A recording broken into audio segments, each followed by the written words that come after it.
Bienvenue sur le channel.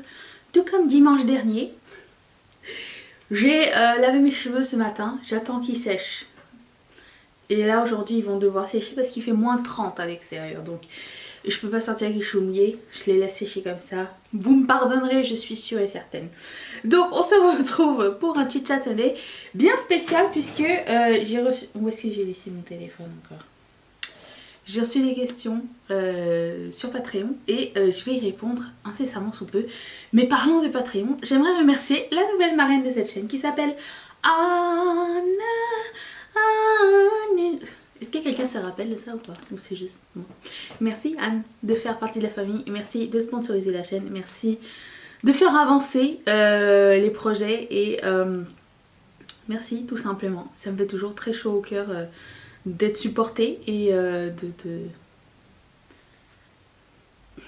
comment dire, d'être supportée, c'est énorme, et de pas être toute seule surtout. Merci beaucoup. Et si vous voulez faire comme Anne et sponsoriser la chaîne à partir de 1 $ par mois, vous pouvez le faire en cliquant juste ici. Vous n'êtes pas obligé, vous pouvez supporter la chaîne en vous abonnant, likant, commentant cette vidéo. Ça me fait toujours très plaisir. Mais là pour le coup, il y a un concours qui a lieu, parce que maintenant on en a 2 par mois. Il y a un concours qui a lieu sur Patreon en ce moment. Et pour participer, il fallait poser une question pour un Q&A. J'essaye de faire du contenu et des concours en même temps, vous savez, j'essaye de rejoindre plein de choses. Donc j'ai cherché mon téléphone et on va commencer tout de suite. On va aussi se servir des produits de la rotation make-up de ce mois-ci, tous les dimanches, jusqu'à ce que je revienne. Bref, vous comprendrez. Et je mettrai tous les trucs utilisés dans la barre d'infos si ça vous intéresse d'aller regarder. N'hésitez pas à me poser des questions s'il y a des choses que vous ne voyez pas dans la barre d'infos. Parfois, j'oublie. Je commence par une question de Anne. Je ne sais pas si c'est la même ou pas. Tu as parlé de ta dernière vidéo d'un cours de cinématographique. Pourrais-tu nous raconter ton parcours et comment en es-tu arrivé là? Oui. Bon, étant donné qu'on est bientôt 9000, bientôt, je sais pas, à l'heure où je vous parle, on est à 7 personnes d'être 9000. Alors peut-être que au moment où je parle, on sera bientôt, on sera 9000, je sais pas. Je vais mettre dans la barre d'infos mon Draw My Life. J'en avais fait un il y a quelques années. Alors je ne sais pas dessiner, hein. C'était des bonhommes allumettes qui vous ont raconté un petit peu ma vie.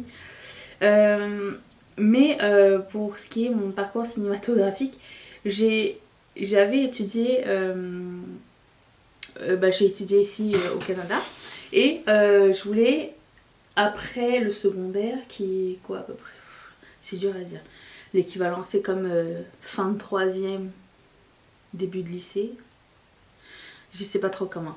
Il fallait choisir une branche dans laquelle on voulait étudier, pour le lycée du coup, je savais pas trop, je voulais aller en finance parce que c'est ce qui faisait plaisir à la famille, mais c'était pas ce que je voulais faire vraiment. Moi, ce que je voulais faire, c'était quelque chose de fun à l'école. J'étais pas particulièrement douée, je pensais, mais c'est juste que je faisais pas ce que j'aimais.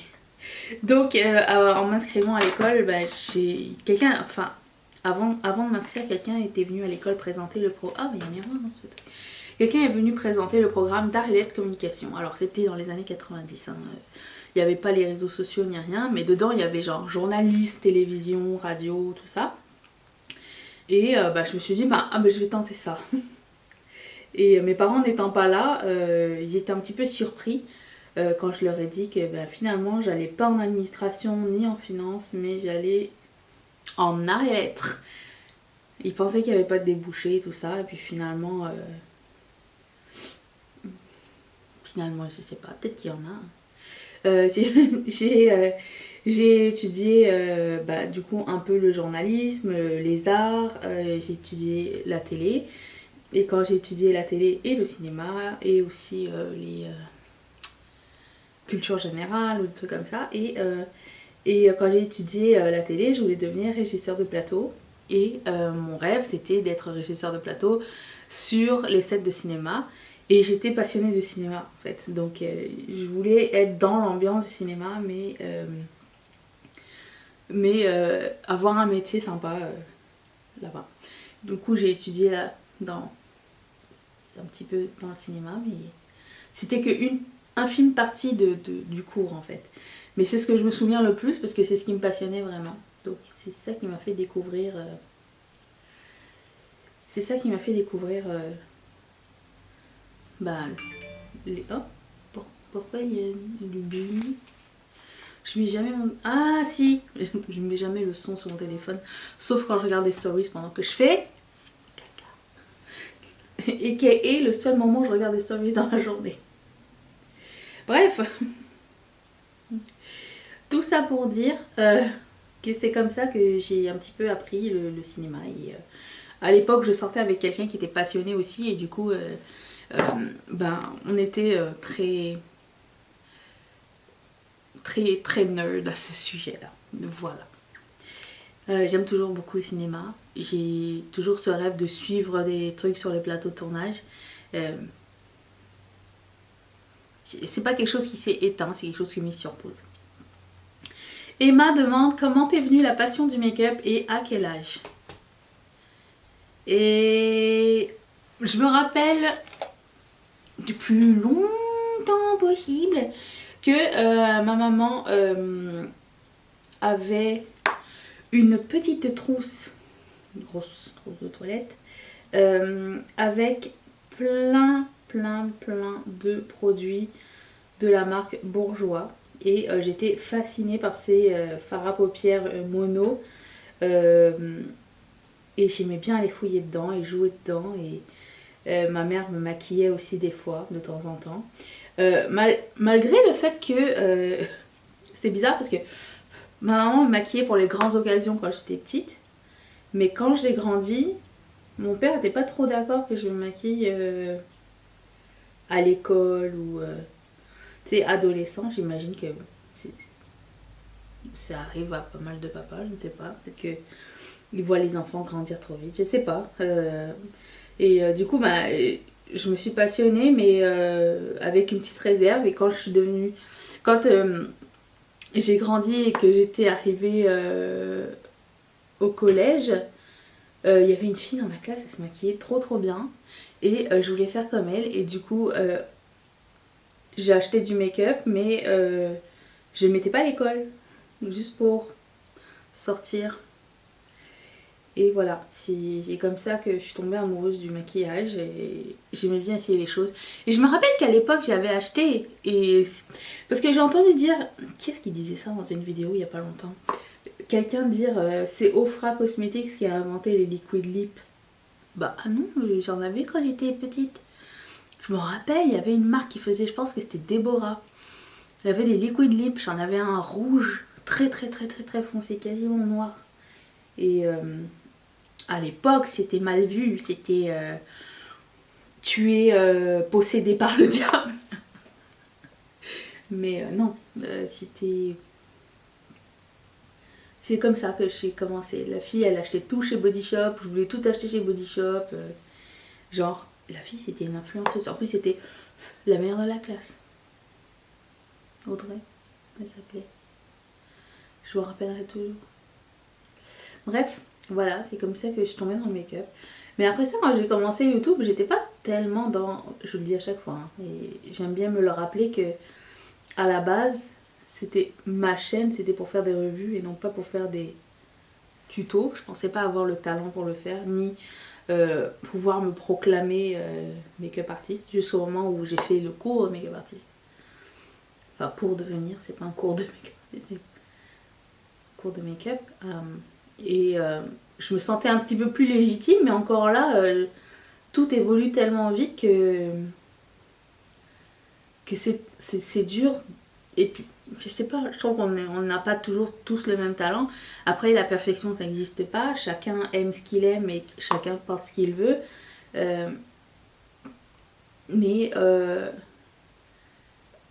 on m'avait pas demandé de faire des tutos. En fait, si, on m'a demandé de faire des tutos. Moi, j'avais pas prévu faire des tutos sur YouTube. Je pensais pas que je pouvais faire ça. Et je prends un grand plaisir à le faire. Ça me fait vraiment plaisir que vous me demandiez d'en faire.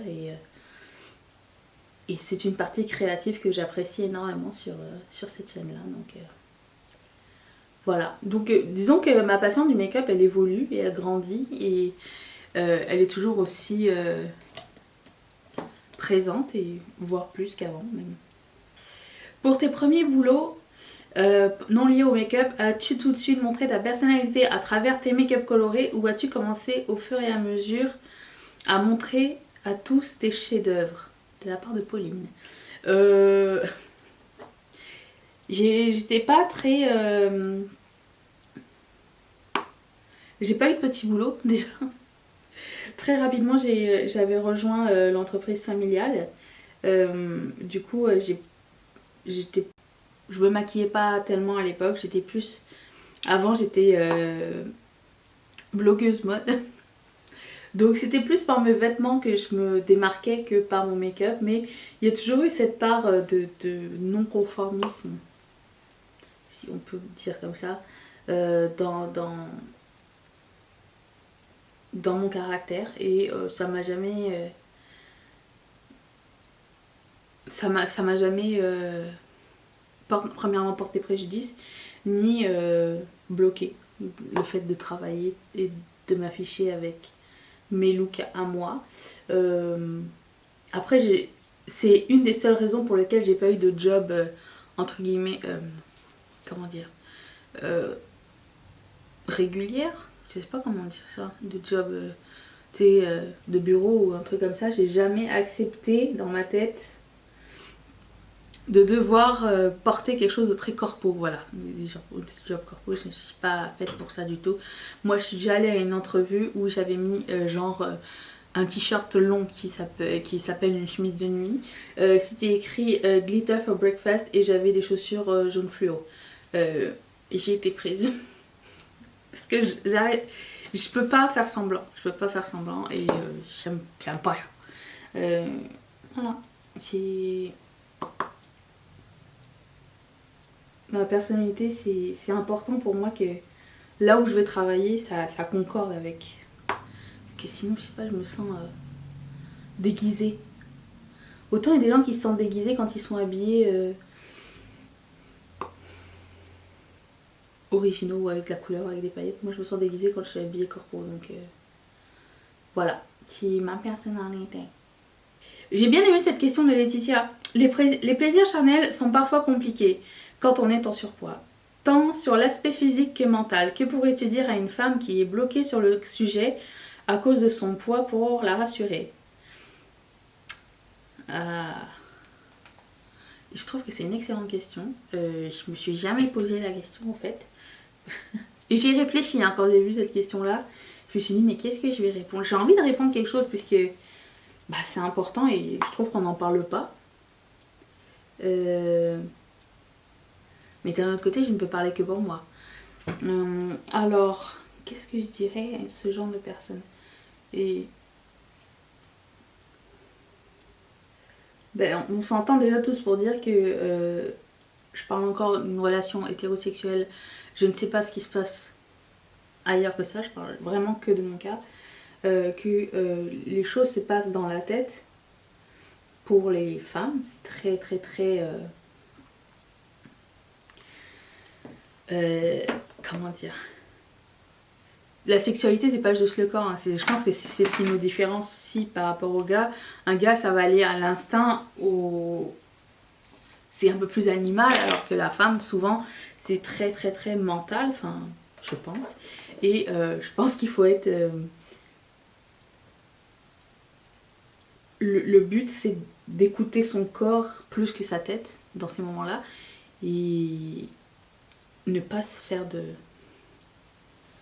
ne pas se mettre de barrière, puisque c'est... Comment expliquer? Je vais vous raconter une histoire. Oui, je vais vous raconter. Je sortais avec un gars et c'était très bizarre parce que j'arrivais au lit à... Je sais pas comment expliquer mon point de vue. Je parle jamais de sexualité avec d'autres gens. J'étais bien. J'arrivais à être épanouie, voilà, c'est ça. Épanouie au lit avec cette personne-là. Je me mettais pas de barrière, je réfléchissais pas à 40 000 choses, genre oh, s'il voit mon bourrelet, oh, si ceci, si cela.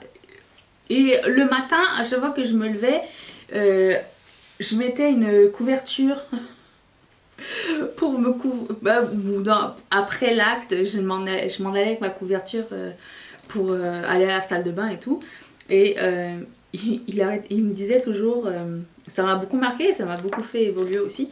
Il me disait toujours, je viens de te voir nue dans tous tes angles, c'est pas la peine de te couvrir maintenant, je sais de quoi tu as l'air. Et le truc, c'est que on n'y pense pas tout le temps, mais tu sais, à partir du moment où t'arrives au lit avec une personne, la personne sait de quoi tu as l'air, mais c'est pas parce que t'as des vêtements que t'es différent en fait. Vous voyez ce que je veux dire ou pas? Genre, ils savent quoi. Ils savent à quoi on ressemble tout nu. Hein. En fait, il n'y a pas de secret. Donc voilà. Donc arrivé au moment où la personne vient de te parler, elle sait déjà à quoi s'attendre. Donc il faut pas se prendre la tête et il faut aller avec légèreté et apprécier le moment, je pense. Après, en ce qui concerne je veux pas passer le cap parce que je suis en surpoids, ben je peux comprendre aussi. Mais j'ai pas de bonne réponse. J'ai pas de bonne réponse à ça. C'est chacun a sa vision de la chose et c'est quand même assez dommage que ça nous bloque et que ça nous prive d'un des plaisirs de la vie en fait. Après, tout le monde n'évolue pas à la même vitesse et n'est pas prêt au même moment. Je reçois plein de commentaires de gens qui me disent oh, moi j'ai juste un petit peu de ventre ou je sors d'une grossesse ou et j'arrive pas à faire ce que toi tu fais et moi je peux pas leur dire ah bah ça viendra un jour parce que je sais pas si ça viendra un jour. C'est quelque chose qui est propre à chacun et qui prend son temps à arriver. Des fois il y a des gens qui ont la chance de pouvoir goûter à ce plaisir-là. Et il y a des fois des personnes qui ne pourront jamais et il faut qu'on soit conscient qu'on ne peut pas promettre aux gens qu'un jour ça arrivera si eux ne sont pas prêts. Seuls les gens qui vivent la chose peuvent s'ouvrir eux-mêmes. Donc, t'auras beau expliquer en fait de 10 000 façons différentes que la personne est magnifique, qu'elle devrait pas s'en faire parce que toi tu rêverais d'être comme elle et nanani nanana. La personne, si c'est pas ce qu'elle voit, c'est pas ce qu'elle voit et voilà. Je pense que c'est important de respecter l'inconfort des autres et de les écouter. Je pense que c'est très important parce que j'ai souvent donné le conseil de tu verras ça va se replacer. Non, c'est pas... Je veux pas te mentir, c'est quelque chose qui se passe dans ta tête, c'est toi comme toi tu veux que ça se passe. J'aimerais pouvoir dire que on finit tous par vivre en paix avec notre corps, mais malheureusement ça serait un mensonge. Je connais des gens de 60 ans, je connais des gens de 20 ans, je connais des gens de 19 ans, je connais des gens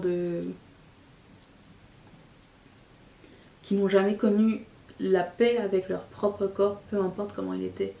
Donc, peu importe comment eux ils sont et comment eux ils voient les choses, il faut respecter entre guillemets leur mal-être parce que nous on les voit pas comme eux ils se voient et je pense que ça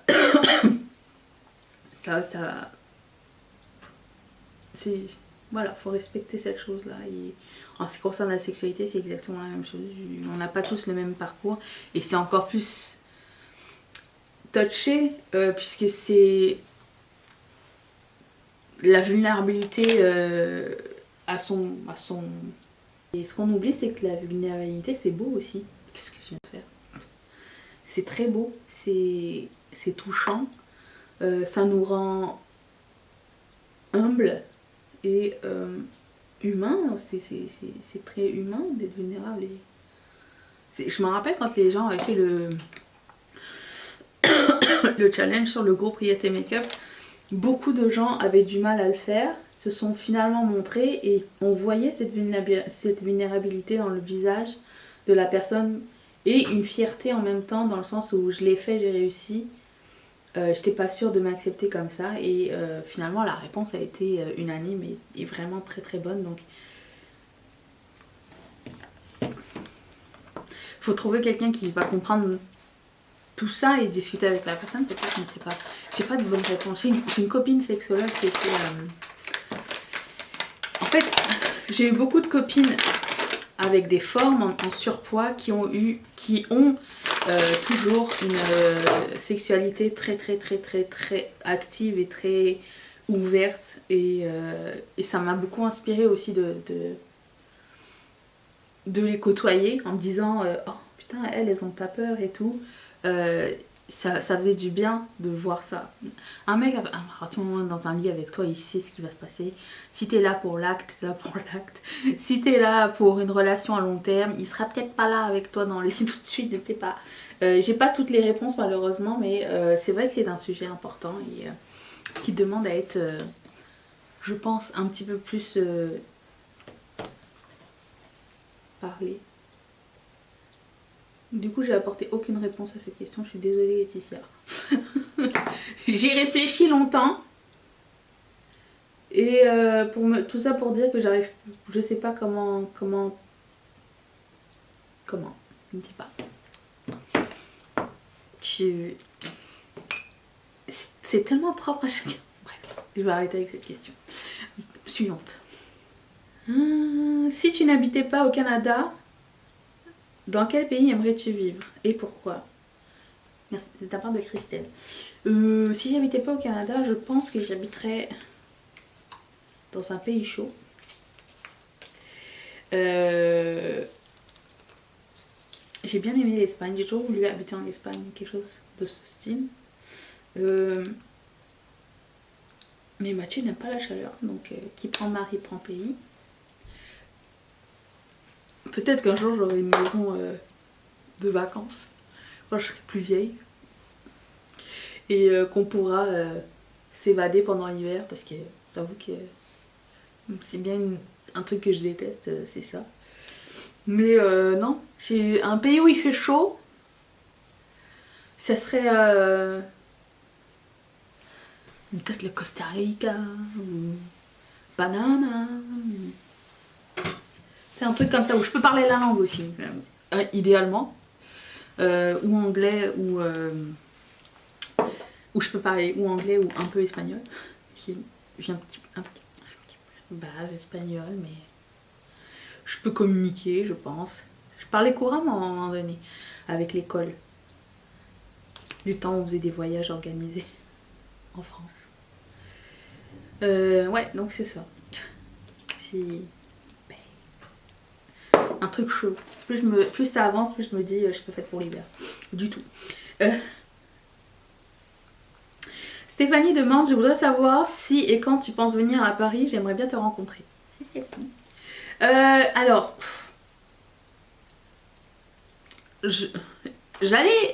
j'avais comme plan de venir cette année. Mais deux choses sont en train de changer. Mais c'est pas exclu que je revienne l'année prochaine ou quelque chose. Je sais pas encore. Je sais pas encore, j'ai réfléchi. Je réfléchis au sujet de la SNCF. Parce que ça me saoule tellement déjà de prendre le transport en commun. Mais si en plus ça marche pas, les gars, je sais pas comment faire. Moi, je sais pas. J'ai pas ma carte de métro. Si, j'ai ma carte de métro dans mes poches. Que Elodie m'a gentiment offert. Et je suis perdue en fait si ça marche pas avec le trajet en fait. Je sais pas si vous comprenez. À un moment donné, il y avait eu une panne de métro cette année. C'est cette année? Non, c'était l'année dernière. J'avais été en France l'année dernière. Et il y a eu une panne de métro qui a duré... J'ai bien attendu une demi-heure dans le métro pour que ça reparte. Et c'est pas reparti. Et à un moment donné, tout le monde quittait le navire. Et il disait dans l'intercom qu'il y avait la station, je sais pas quoi, Italie ou je sais pas trop, pas trop loin, qu'on pouvait marcher pour y aller. Je savais pas où j'étais. Du tout. Je savais pas où était le métro, je savais rien du tout. Ce que j'ai fait, c'est que j'ai vu une fille partir et j'ai dit, la pauvre, j'ai dit, excuse-moi, est-ce que tu pars à tel métro pour rattraper telle ligne? Elle me fait oui. J'ai dit, est-ce que je peux venir avec toi parce que je sais pas du tout où je suis et je suis perdue en fait parce que je suis pas du pays du tout. Elle me dit oui, oui, bien sûr. Donc elle m'a amenée jusqu'au métro, tu vois. Et j'aimerais que cette situation n'arrive pas trop souvent. Les gens étaient surpris que je leur parle. J'ai fini par retrouver mon chemin et arriver genre 10 ans plus tard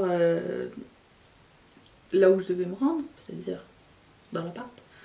Mais c'était extrêmement pénible. Alors si là à l'époque il n'y avait pas de grève et déjà j'ai galéré, mais imagine un peu quand je vais devoir essayer de jongler avec la SNCF, c'est juste pas possible. SNCF ou RATP, anyways. Les transports en commun qui saoulent. Non mais je sais pas comment vous faites, hein. Vous avez tout mon respect, mon immense respect pour réussir à passer au travers de ce truc-là. Après, mes copines elles me disent, bah, on a juste pas le choix en fait. C'est vrai. Oh, putain. Mais je sais pas, ben moi j'ai le choix en fait. J'ai le choix de pas y aller tant que c'est en galère. Donc je vais attendre. Je veux pas y aller, ça fait peur.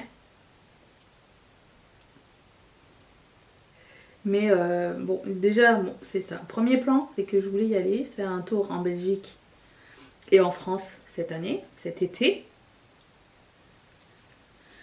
SNCF, premier débat. Deuxième débat,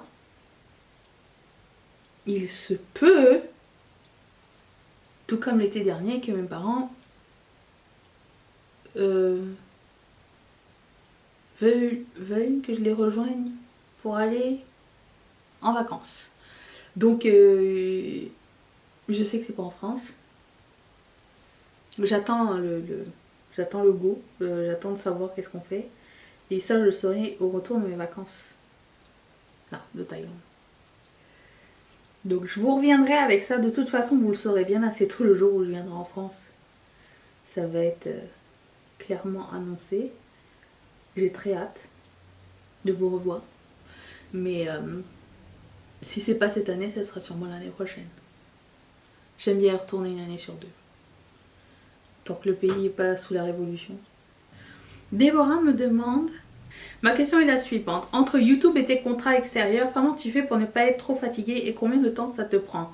J'ai essayé il y a plusieurs années de me lancer sur YouTube, mais je n'ai pas tenu la cadence. C'était trop intense pour moi entre les cours, les vidéos et le montage, ce qui me prenait tellement de temps vu que je ne savais rien faire. Merci si tu réponds à ma question. Alors, tout n'est pas venu en un jour. Ça a été pénible le montage. Apprendre le montage, j'ai tout appris en regardant un tutoriel sur YouTube. C'est pas Mathieu qui monte mes vidéos, c'est moi-même, je fais tout toute seule. Et du coup, ouais, non, c'est ça. Premièrement, j'ai appris le montage par moi-même. Donc ça, c'était une étape. Avant.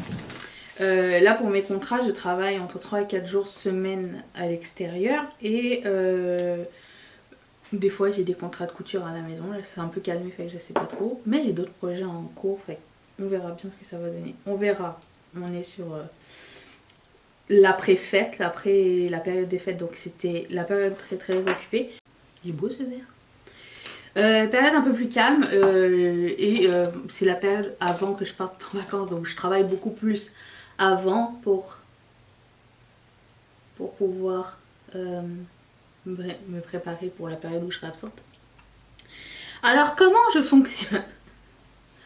Ben, je me réveille très tôt. Aussi j'ai un planning, hein. Je me fais un planning tous les mois, à savoir qu'est-ce que je vais filmer et je prépare genre, disons que là tu vois, tout ce que je vais publier en février, c'est déjà planifié. Donc je sais que quand je me maquille le matin, que je me maquille toujours pour faire une palette 3 looks. 99,9% du temps c'est ce qui se passe. Donc je sais que là j'ai déjà un tiers de mon contenu. Je sais pas si ça va être clair ou pas du tout, qui est presque prêt. Donc je me maquille pour faire ça. Et puis pour le reste, j'ai du contenu. Donc je prépare mon contenu. Je sais que bon, le lendemain matin, je vais filmer sur tel sujet. Ben, je prépare mes choses. Tu sais, si je sors les produits que je veux monter, je fais mes recherches. Je m'inspire pour mon contenu en regardant beaucoup de YouTube aussi. Il y a beaucoup de sujets qui m'intéressent et tout, je prends des notes. C'est beaucoup de préparation en fait. Le fait de savoir un mois à l'avance que tu vas publier, c'est important. C'est clair que quand tu sais pas ce qui va fonctionner et tout, c'est beaucoup d'essais-erreurs. En ce moment, je suis, croisons les doigts, sur la bonne voie. J'ai l'impression que j'arrive à trouver un petit peu les choses. J'aime toujours essayer les choses, j'aime pas la routine du tout. Donc quand j'ai envie d'essayer un nouveau contenu, bah, je l'essaye. J'essaye de le caser dans une semaine où, admettons, il y a eu des vidéos qui marchaient mieux que d'autres. C'est toujours une affaire de jongler en fait avec ce genre de choses là. Mais en ce qui concerne tenir la cadence, il faut juste être super organisé. Je sais que je vais filmer telle vidéo. Ça va prendre une semaine, je sais ce que je vais filmer, je sais quelle palette je vais essayer, je sais tout. Il suffit de le mettre dans mon horaire. Comment dire, j'ai des périodes où filmer, des périodes où pour monter, et voilà quoi, j'ai trouvé une routine, voilà, c'est ça. J'ai trouvé une bonne routine pour le faire, donc pour le moment ça fonctionne bien. On dirait que c'est la bonne recette en termes d'organisation, donc ça c'est très très cool. Mais oui, ça prend énormément de temps. Il faut être inspiré, il faut vouloir, et je pense qu'il faut le faire par passion et pas par obligation. Si ça ne te tente pas de le faire, fais-le pas. Et beaucoup de gens disent que être constant c'est la clé. Je pense que je sais pas si c'est la clé pour avoir plus de views, mais c'est la clé pour être plus motivé en fait, je pense. Voilà.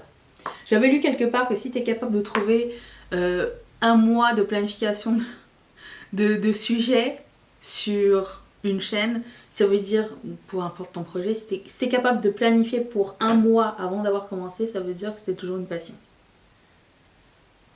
Ça prend de la discipline.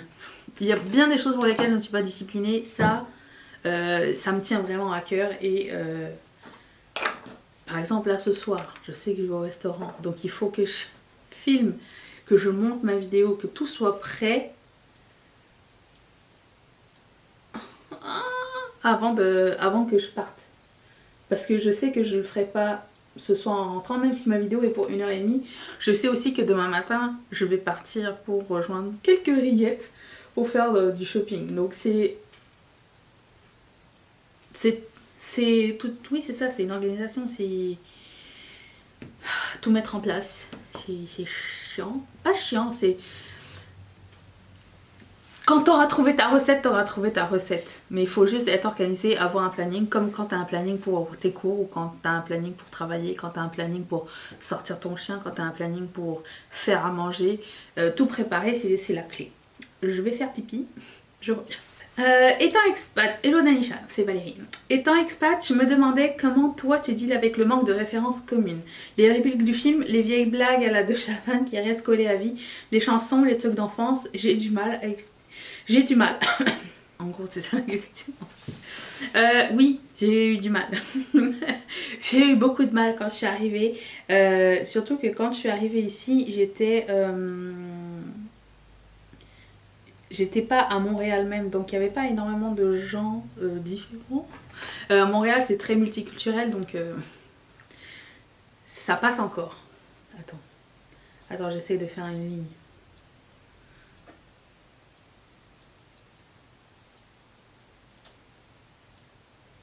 Et oui, au début j'ai eu beaucoup de mal. Moi en plus je suis arrivée ici vers 14-15 ans, donc j'étais à l'école. Je comprenais pas les références. Alors ce que j'ai fait, c'est que j'ai essayé de m'intégrer à essayer de comprendre la culture d'ici. Et de me renseigner qu'est-ce qu'ils regardaient à la télé, parce que je connaissais rien du tout et tout. Et beaucoup de gens m'ont conseillé des trucs. Après, c'est clair que c'est très... On se sent très seul quand personne ne comprend nos références. Rappelons-nous que Mathieu est québécois. Donc quand au début je lui parlais, il savait pas de quoi je parlais. Mais j'ai eu de la chance qu'il soit assez ouvert d'esprit pour s'intéresser à ce que moi je connaissais. Et à ce moment-là, qu'on partage les mêmes choses du coup depuis. Mais ce qui était à l'école, non, c'était pas facile. Mais comme je dis, ça m'a permis de m'intégrer et de poser des questions sur la culture d'ici. Après, c'était différent parce qu'après ça, je suis arrivée à Montréal même. Et à ce moment-là, il y avait beaucoup plus de Français. Et il y avait aussi une très grande époque de ma vie où je passais mon temps sur Internet dans les années 90. Et j'étais sur des chatrooms et ça me manquait beaucoup de parler avec des Français. Et du coup, j'étais tout le temps là à parler avec des gens en France et parler des références et tout ça que je connaissais et tout. Je pense que c'est très important aussi de garder sa propre culture, même si on veut s'intégrer. C'est pas garder sa propre culture, mais c'est important de se sentir compris, surtout quand tu es à l'extérieur. Et du coup, à ce moment-là, j'ai connu beaucoup de gens en France. Du coup, je venais souvent en France pour les vacances, des trucs comme ça. J'avais rencontré quelqu'un. Et par la suite, j'ai redéménagé en France. Ici. Bref, ça me manque, c'est clair. Mais d'un autre côté, je trouve que ça nous fait nous sentir seuls. Mais quand on rencontre des Français ici, ce qui est maintenant beaucoup plus... ce qui arrive beaucoup plus souvent, ça nous isole. Parce qu'on est là à parler de nos propres références, genre tu te rappelles Loana, tu te rappelles le Père Noël est une ordure, nanana. Et tous les autres gens qui sont autour de toi et qui ne comprennent pas la référence, c'est eux qui se sentent exclus et c'est peut-être pas une meilleure chose. Enfin, j'aimerais qu'il y ait un monde idéal où tout le monde puisse comprendre toutes les références, mais malheureusement c'est pas le cas. Alors ça m'arrive encore à ce jour puisque je travaille avec Estelle, ma collègue et amie, est française. Alors malgré le fait qu'elle ait 10 ans de moins que moi, on a pas mal les mêmes références. Et des fois on rigole sur des trucs et puis la personne pour qui on travaille, elle nous dit je ne comprends pas votre humour. et là c'est elle qui se sent seule, donc c'est pas non plus génial. Mais on peut pas lui expliquer. C'est clair qu'on peut pas lui expliquer. Mais on dirait que ça nous unit, mais ça comment dire, ça nous unit ici plus que ça nous unit au Québec, plus que ça nous unit en France puisqu'on se sent plus compris. Mais d'un autre côté, ça nous met à l'extérieur des autres. Donc c'est pas pour rien que quand on habite ici, les Français traînent avec les Français, quoi. C'est juste... Je parle en général. Hein. C'est juste... C'est chiant parce que t'es pas en France. Et que on est là pour connaître des gens d'ici et s'imprégner de la culture, on aime les gens, mais on fait jamais complètement partie de ça. Bref, voilà, c'est comme ça, c'est que j'essaie de m'intéresser, tout ne m'intéresse pas, hein, on est d'accord, et vice versa, tout ne les intéresse pas non plus sur ce qu'on va raconter. Hein.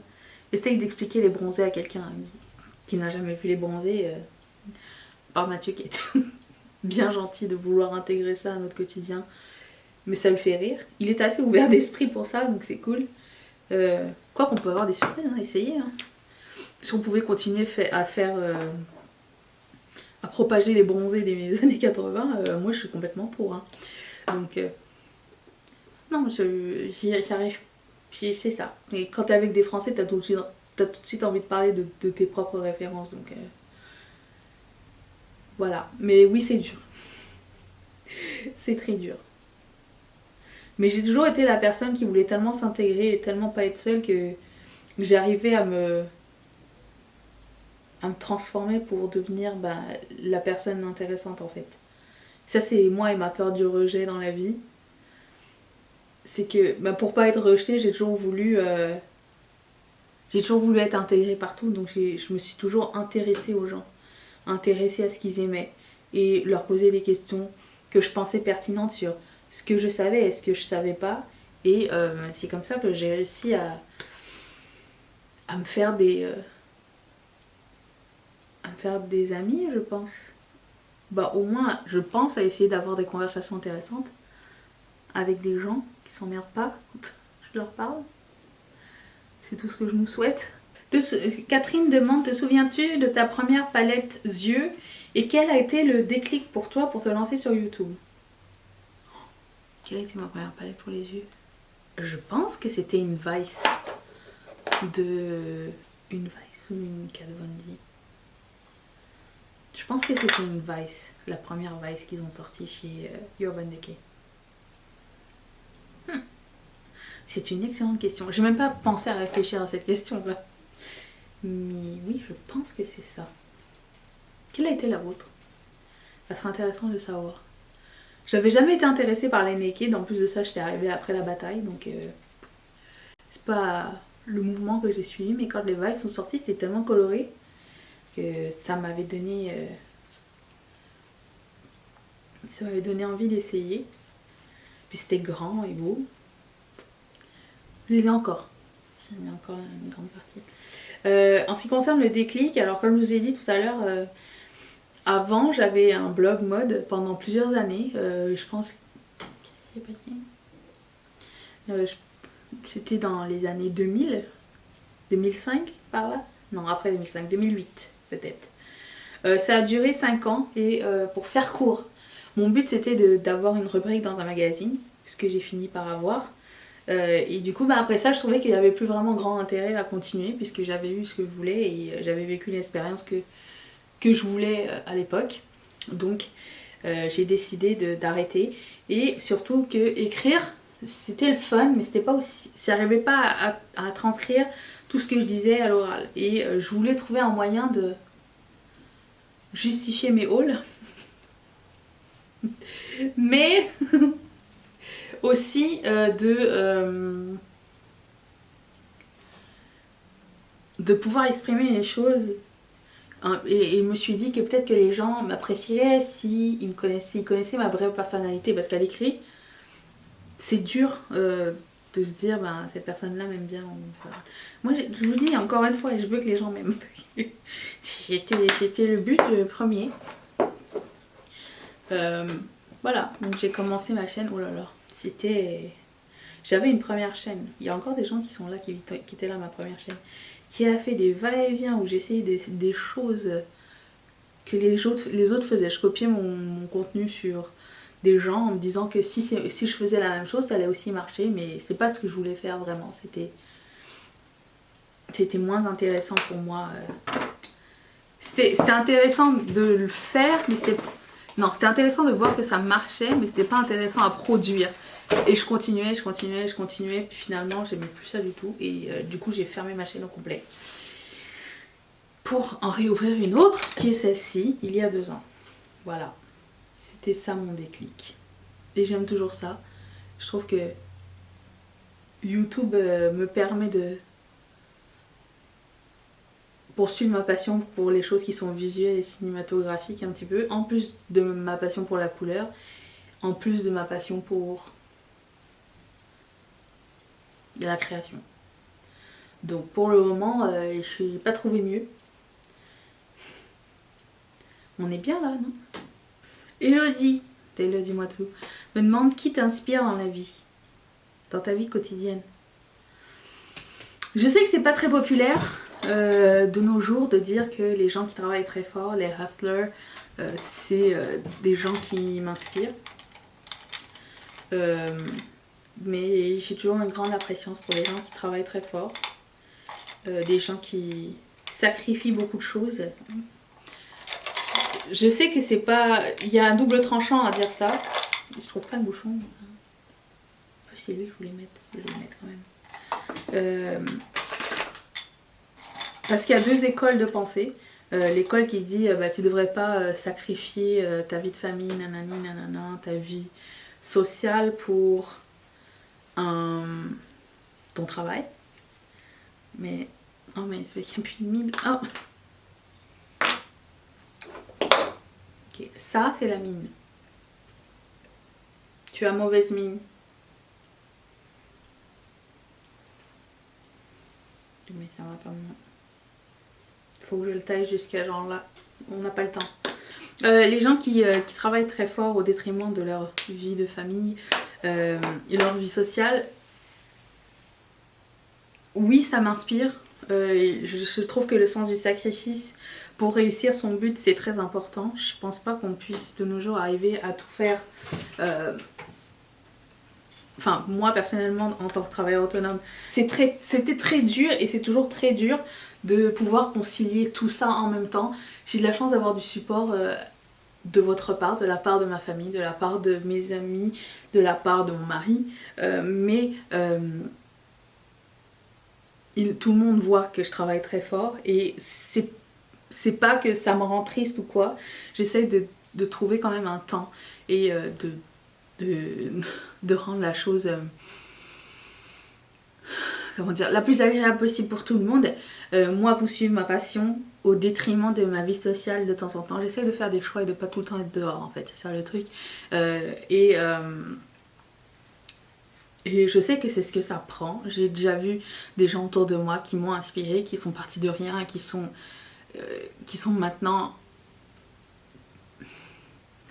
des réussites par rapport à ce qu'ils étaient quand ils ont commencé. Et je trouve que c'est pas une mauvaise chose que de vivre de sa passion et de se donner pour sa passion, même si tu as un entourage. Si tu dois faire un métier qui t'énerve tous les jours et que tu veux concilier ta famille à côté en disant au moins je suis là pour ma famille, pour moi c'est pas assez en retour. J'ai besoin de quelque chose qui va me rendre fière de moi, mais qui va aussi me permettre de me construire quelque chose pour moi et ma famille pour plus tard. Je sais que c'est quelque chose qui demande à être équilibré. Je suis en phase de faire ça, donc j'aime bien retourner sur le passé en me disant voilà, il y a 2 ans quand j'ai commencé à être travailleur autonome, j'avais rien du tout et tout ce que j'ai accompli jusqu'à maintenant, c'est quelque chose pour lequel je suis tellement reconnaissante, premièrement envers vous, envers ma famille et envers moi-même aussi, parce que je suis fière de l'avoir réussi. Et je pense que c'est pas une mauvaise chose de se dire ben, j'ai tout fait par moi-même et ben, je suis contente, je suis fière de moi. Voilà. Je trouve que de nos jours c'est mal vu de se dire ça, de se dire qu'on est fier de nous, c'est un petit peu pompeux, mais si tu l'as fait par toi-même, eh ben, t'as le droit d'être fier de toi et t'as le droit de dire ben, j'arrive à mon but et j'arrive à mes objectifs et il n'y a rien de mal à ça, je pense. Voilà, vous mettrez ça dans les commentaires ce que vous en avez pensé. Si vous avez des questions et vous voulez qu'on fasse une autre partie, ça va me faire grandement plaisir. J'ai même pas fini de répondre à toutes les questions de Patreon déjà. Je vais aller me coiffer. Je vous remercie d'être resté jusqu'au bout. Je vous retrouve demain pour une prochaine vidéo. Merci encore à toi Anne de sponsoriser cette chaîne. Si ça vous tente et de vous abonner, vous pouvez cliquer ici. Regardez la vidéo d'hier juste là et vous abonner comme Anne, ainsi que toutes mes marraines, tous les parrains que je remercie du fond du cœur. Vous pouvez cliquer ici, ça va vous envoyer directement chez Patreon. Je vous retrouve demain pour une prochaine vidéo. Allez, vous êtes là?